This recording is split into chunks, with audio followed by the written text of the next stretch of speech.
네, 한 주간도 평안하셨습니까? 몸된 교육 여러분. 오늘은 팀 켈러의 기도 11장 하나님의 얼굴을 구하라, 하나님과 연합하고 영광을 즐거워하라는 주제로 함께 나누겠습니다. 기도의 깊이를 더하기 위해서 우리가 무엇을 해야 할까요? 우리가 지난 시간에 하나님의 말씀을 묵상하는 걸 얘기했죠. 오늘은 하나님의 얼굴을 구하라는 것입니다.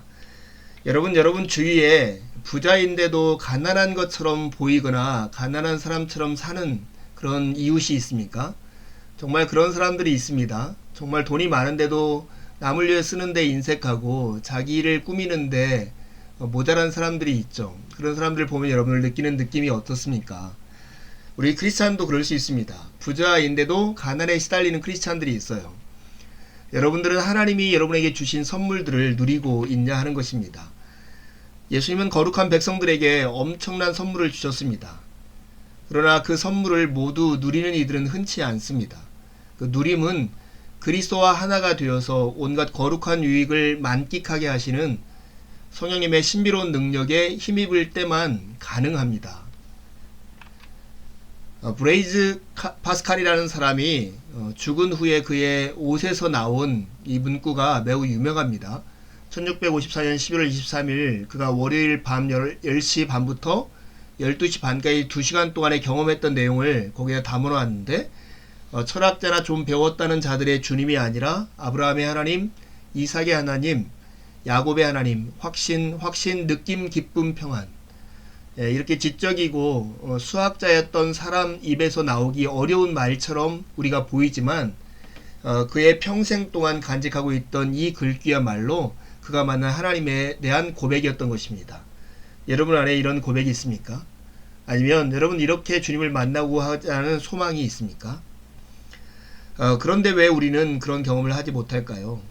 그건 진리를 마음에 끓이들이는데 실패하기 때문에 그렇습니다.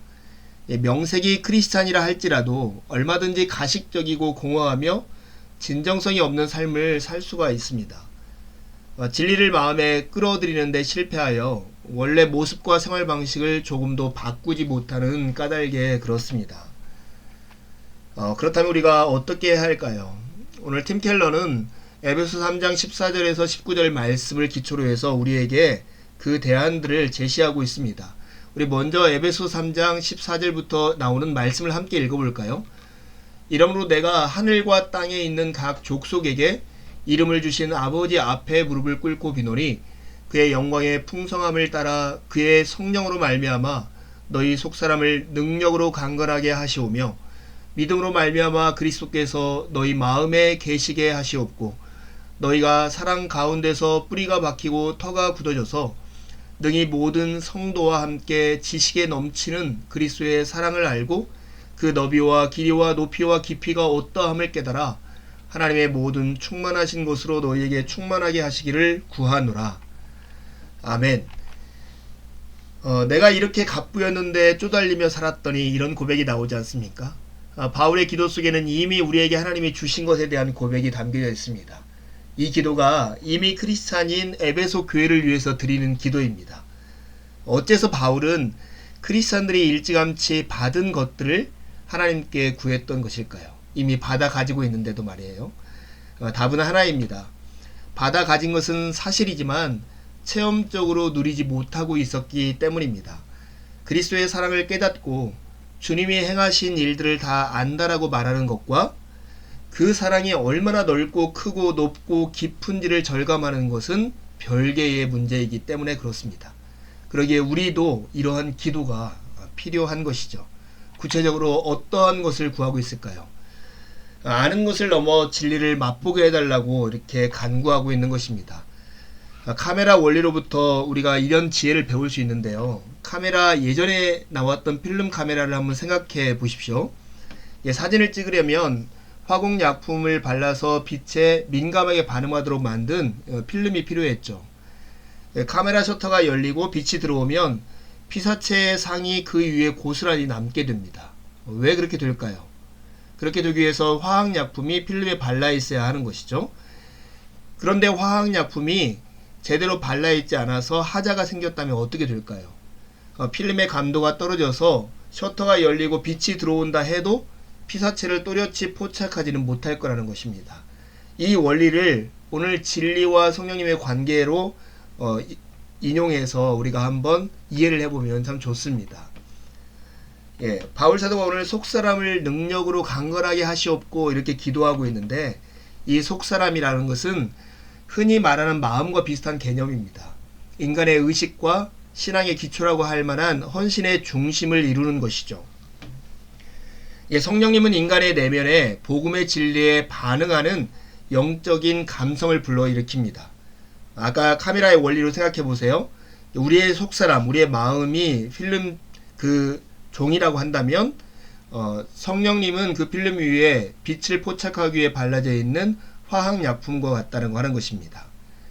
성령님이 마음을 민감하게 하신 상태에서 하나님은 거룩한 분이시라는 진리의 빛에 노출되면 정서적인 반응이 일어날 뿐만 아니라 세상에서 생활하고 행동하는 방식도 완전히 달라지게 마련인 것입니다.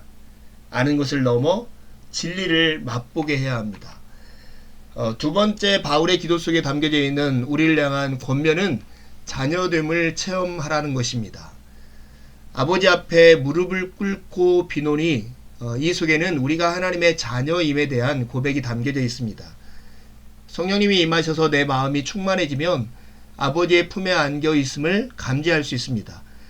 그분의 영에 힘입어 고백할 것입니다. 가늠할 수 없을 만큼 큰 권능을 가진 분이 이처럼 나를 사랑하고 기뻐해주고 목숨 바쳐 구원해 주실 만큼 한없이 아끼시고 절대로 곁을 떠나지 않으실 뿐만 아니라 적절한 때가 되면 반드시 영화롭고 온전하게 하시겠다라고 약속하시고 내 삶에서 온갖 악을 제해 버리시겠다고 말씀하신다면, 그리고 그 모두가 사실이라면 세상에 걱정할 게 뭐 있겠느냐 하는 것입니다. 여러분, 하나님을 아버지라 부르십니까? 아버지라 부르신 그 하나님의 선하심 안에 여러분이 자녀된 것을 그렇게 경험하고 체험하고 있습니까? 이게 하나님의 얼굴을 구하는 우리의 마음의 태도입니다. 세 번째, 우리가 하나님의 영광, 하나님의 얼굴을 구하는 삶을 위한 바울의 기도 속에 담겨진 세 번째 권면은 사랑을 깨달아 알라는 것입니다. 그 너비와 길이와 높이와 깊이가 어떠함을 깨달아 알라고 하는 것입니다. 바울은 깨닫게 하시기를 성령님께 구하고 있는데, 여기서 등장하는 깨닫다라고 하는 동사는 본시 씨름하다는 뜻이고 더러 싸움을 벌여 성읍을 점령한다는 개념으로 차지한다라는 의미로 쓰이기도 하는 단어입니다. 바울은 그 실체를 완전히 꿰뚫어 볼 수 있을 때까지, 그래서 그 사랑에 압도됐노라고 고백할 수 있을 때까지 깊이 묵상하고 곱씹을 하고 주문하고 있는 것입니다. 그러한 통찰을 얻기 위해서는 성령님이 권능으로 힘을 북돋아 도와주셔야 한다는 건 두말할 필요가 없겠죠. 오늘 바울이 에베소 교회를 위해서 하는 기도 속에서 오늘은 우리가 하나님의 얼굴을 구하는 그 답을 얻을 수 있습니다. 그런데 우리도 그 하나님의 영광, 그리스도의 영광을 맛볼 수 있겠는가 하는 것입니다. 그럴 수 있다라고 하는 것입니다. 그리스도의 영광을 맛본다라고 하는 것, 그것을 다른 말로 하면 하나님의 영광을 구하는 것인데요. 다윗은 내가 주의 얼굴을 찾으리이다 라고 노래하고 있습니다. 얼굴은 한 인간의 정신과 마음으로 들어가는 관계의 문과 같죠. 하나님의 얼굴을 구한다는 건 그분이 계시는 우주의 한 지점을 찾는다는 뜻이 아닙니다. 오히려 성령님의 도우심에 기대어 하나님의 실제와 임재를 감지할 수 있는 마음을 갖는 것을 가리킵니다.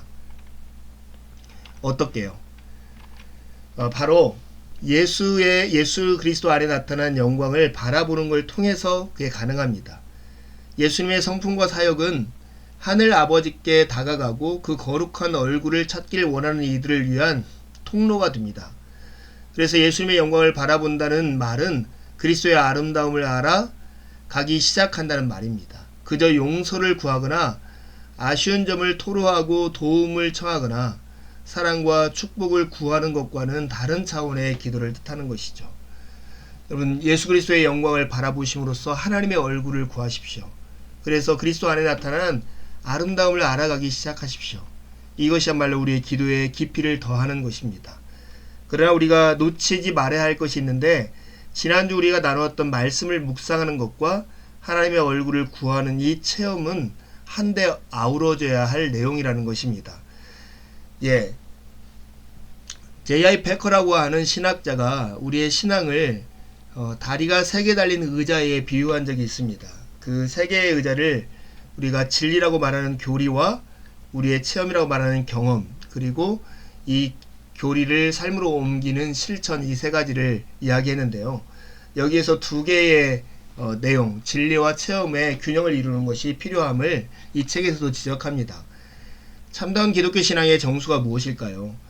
성령에 속한 생각을 한다는 건 하늘의 것들, 특히 하나님 우편에 계신 그리스도를 진정으로 기뻐한다는 말입니다. 성경과 신학적인 진리, 복음에 대한 묵상으로 영의 생각을 받아들였다면 진실로 하나님을 경험하는 단계까지 꼭 밀고 나가야 합니다. 이 2가지의 균형이 이루어지지 않으면 어떻게 될까요? 존 오웬이 이런 얘기를 했어요. 빛, 다시 말해서 그 진리가 만약에 체험, 사랑을 외면하면 형식주의나 무신론자가 되기 쉽다라고 하는 거예요. 그런데 반대로 그 사랑, 체험이 빛, 진리를 앞지르면 형상이나 그림 등의 맹목적으로 집착하는 미신의 늪에 빠지기 쉽다고 하는 것입니다. 이 무신론과 형식주의, 미신에 빠지는 것 사이의 균형을 잡기 위해서는 진리와 체험을 아우러야 하는데, 우리가 받은 진리를 묵상해서 경험에 이르기까지 밀고 나가야 한다는 것입니다. 그럴 때 우리의 기도는 더 깊어지게 될 것입니다. 여러분, 이 책을 마무리하면서 우리가 늘 마음속에 두어야 할 게 있습니다. 우리는 어디에 있냐 하는 것입니다. 하나님 이야기 속에서의 우리의 위치를 기억해 봐야 합니다. 하나님이 세상을 창조하신 다음에 첫 번째 인간을 에덴 동산에 주었습니다. 에덴 동산에서 인류는 죄를 범하고 하나님 앞에서 쫓겨났습니다. 다들 궁벽하고 공허한 처지로 세상을 떠돌 수밖에 없었습니다. 이 인간의 불행이고 죄의 본질인데 하나님과의 관계가 깨어진 것이었죠. 후에 모세는 하나님을 직접 대하는 지극히 복스러운 사건을 경험하기만 하면 그 모든 갈망이 채워지리라는 사실을 깨달았습니다. 그래서 주님의 얼굴을 뵙기를 청했지만 죄라는 장벽과 마주할 수밖에 없었습니다. 하지만 이 문제를 그리스도께서 해결하셨죠. 그리스도가 그 높다란 벽을 무너뜨리신 까닭에 그분의 얼굴을 통해 하나님으로부터 나오는 영광의 빛을 부분적으로나마 믿음의 눈으로 볼 수 있게 된 것입니다. 이제 성령님의 권능에 힘입어 복음과 거기에 따른 진리들을 묵상하며 마음에 품고 기도하면 인간 내면의 갈망은 서서히 충족되기 마련입니다. 살아가면서 마주하는 온갖 것들은 그저 선물로 여길 뿐 신으로 삼지 않게 됩니다. 성품과 관계없이 서서히 그러나 확실하고 철저하게 달라질 것입니다. 여러분, 우리가 기도의 깊이를 더하기 위해서 하나님의 말씀을 묵상하고 이 묵상한 내용이 하나님의 아름다움, 그리스도의 아름다움을 통해서 하나님의 얼굴을 구하는 데까지 나아간다면 그것이야말로 커다란 복일 것입니다. 2가지 질문을 드립니다. 여러분이 하나님으로부터 받아 이미 가지고 있는 선물이 무엇입니까? 한번 기록해 보십시오. 2번째, 하나님이 주신 선물을 삶에서 누리고 있습니까? 혹여 그렇지 못하다면 어떻게 해야 할까요? 혹시 도움이 필요하다면 누구의 어떤 도움이 필요한가? 한번 이야기해 보십시오. 주일에 만나서 깊은 교제를 함께 나누겠습니다. 감사합니다.